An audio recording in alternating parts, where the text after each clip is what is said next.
Assalamualaikum. Hai teman-teman, perkenalkan nama saya Akila Maharani dengan NIM 4201151019 dari kelas Pendidikan IPA A 2020. Adapun mata kuliah ini yaitu pengembangan proses pembelajaran IPA dengan dosen pengampu yaitu Bapak Halim Simatupang MPD.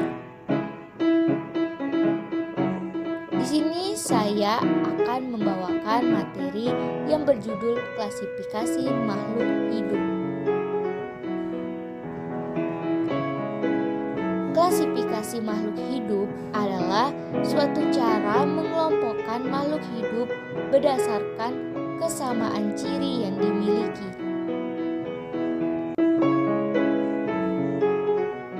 Tujuan mengklasifikasikan makhluk hidup adalah untuk mempermudah, mengenali, membandingkan, dan mempelajari makhluk hidup lainnya.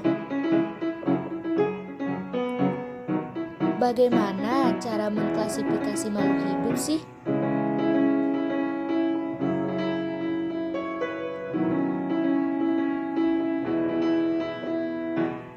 Manusia, hewan, dan tumbuhan merupakan kelompok makhluk hidup. Makhluk hidup dan benda tak hidup atau benda mati dibedakan dengan adanya ciri-ciri kehidupan. Makhluk hidup menunjukkan adanya ciri-ciri kehidupan antara lain bergerak, bernapas, tumbuh, berkembang biak, memerlukan nutrisi, dan peka terhadap rangsangan. Benda mati tidak memiliki ciri-ciri tersebut.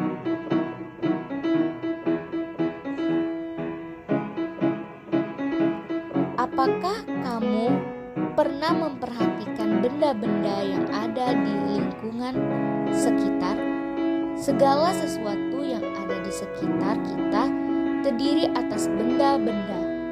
Perhatikan air yang biasa diminum, udara yang dihirup setiap saat, atau uang logam yang digunakan sebagai uang jajan. Tersusun atas apakah benda-benda tersebut? Air atau H2O merupakan zat cair yang tersusun atas 2 atom hidrogen dan 1 atom oksigen. Udara yang dihirup merupakan gas oksigen. Uang logam merupakan zat padat yang terdiri atas campuran tembaga dan perunggu. Coba deh perhatikan meja belajar dan tumbuhan. Apa bedanya meja belajar dan tumbuhan yang ada di sekitarmu? Apakah tumbuhan mempunyai kemampuan untuk tumbuh dan berkembang, bernapas, dan berkembang biak? Bandingkan ciri-ciri tumbuhan tersebut dengan ciri-ciri meja belajar. Apa beda tumbuhan dan kucing piaraanmu? Secara garis besar, benda-benda di alam semesta ini terdiri atas benda hidup atau makhluk hidup dan benda tak hidup. Masing-masing memiliki karakteristik tersendiri.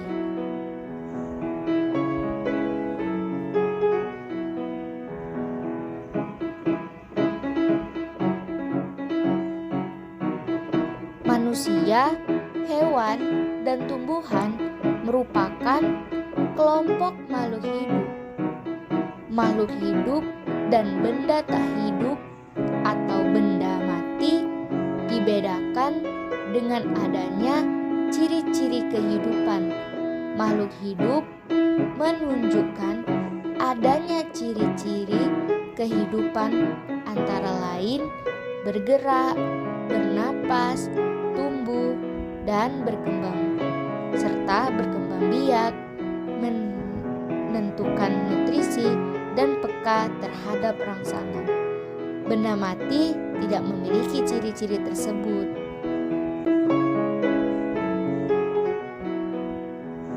Ciri-ciri makhluk hidup secara umum ciri-cirinya yang ditemukan pada makhluk hidup adalah bernapas, bergerak, makan, dan minum, tumbuh dan berkembang biak, mengeluarkan zat sisa, peka terhadap rangsang, dan menyesuaikan diri terhadap lingkungan.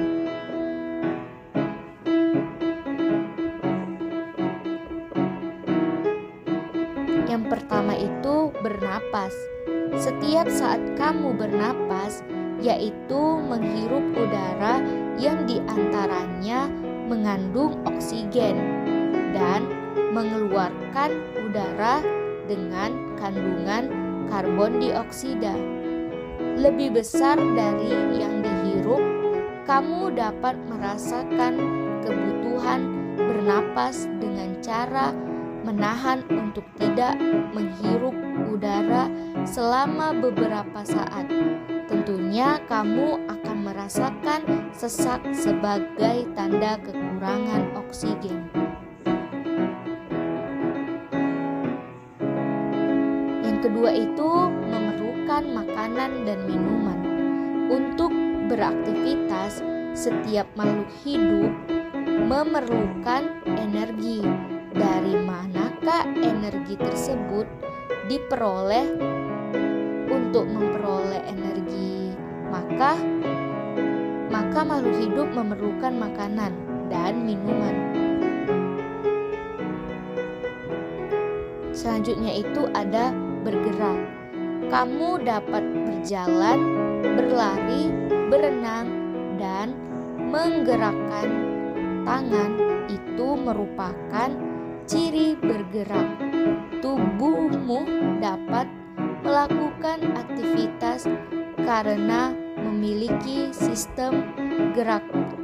Sistem gerak terdiri atas tulang, sendi, dan otot. Ketiganya bekerja sama membentuk sistem gerak. Selanjutnya itu ada tumbuh dan berkembang. Perhatikan tubuhmu. Samakah tinggi dan massa tubuhmu sekarang dengan tinggi dan massa tubuhmu waktu masih kecil? Tentu saja tidak sama.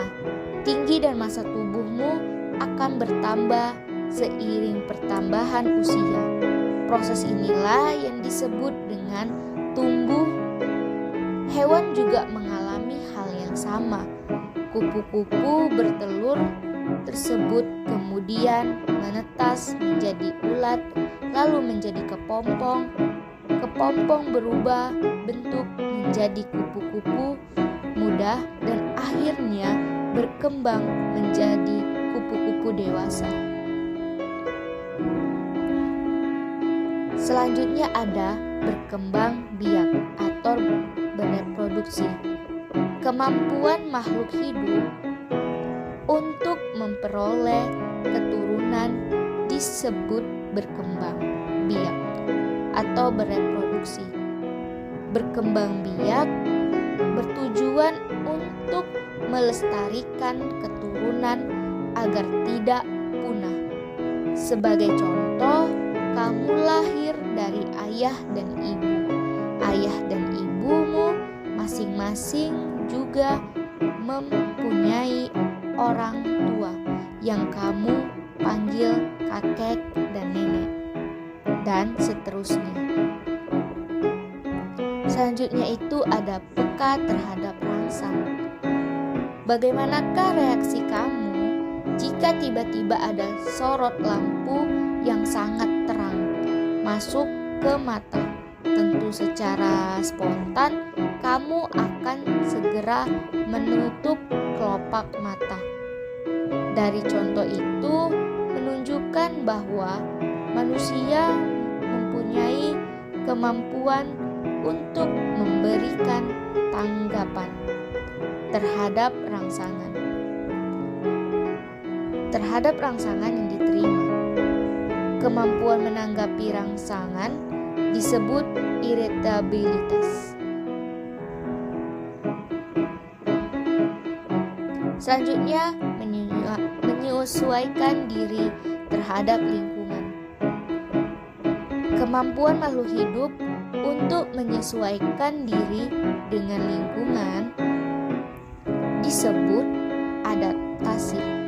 Contohnya, tumbuhan yang hidup di tempat kering atau sedikit mengandung air, memiliki daun yang sempit dan tebal. Sedangkan tumbuhan yang hidup di tempat basah atau banyak mengandung air memiliki daun lebar dan tipis.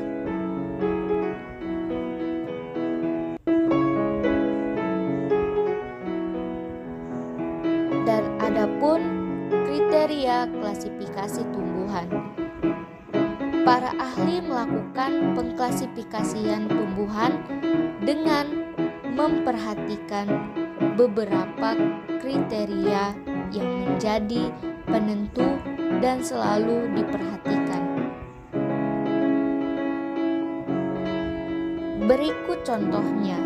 Yang pertama, organ perkembangbiakannya. Apakah dengan spora atau dengan bunga? Yang kedua, habitusnya.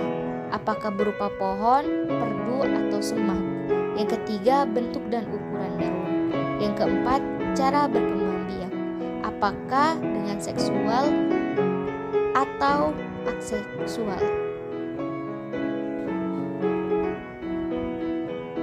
Selanjutnya itu ada kriteria klasifikasi hewan. Sama halnya dengan pengklasifikasian tumbuhan. Dalam mengklasifikasikan hewan, para ahli juga mengklasifikasi dengan melihat kriteria berikut ini. Yang pertama, saluran pencernaan makanan. Hewan tingkat rendah belum mempunyai saluran pencernaan makanan.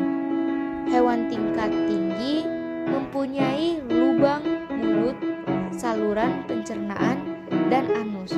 Yang kedua itu kerangka atau skeleton. Apakah kerangka di luar tubuh atau di dalam tubuh? Yang ketiga ada anggota gerak. Apakah berkaki 2, 4, atau tidak berkaki?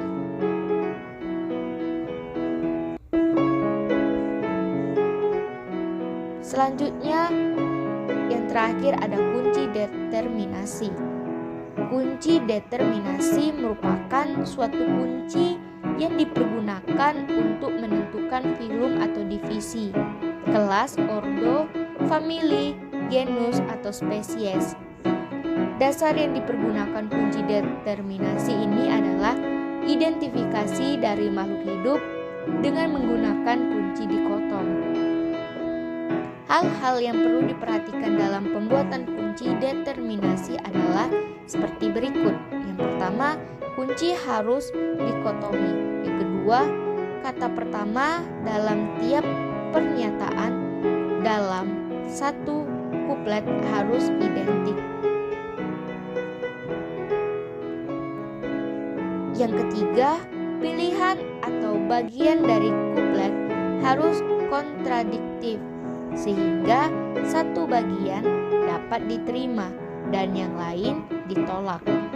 Yang keempat, hindari pemakaian kisaran yang tumpang tindih atau hal-hal yang bersifat relatif dalam kuplet. Contohnya, panjang daun 4-8 cm, daun besar atau kecil. Yang kelima, gunakan sifat-sifat yang bisa diamati. Yang keenam, pernyataan dari dua kuplet yang berurutan jangan dimulai dengan kata yang sama.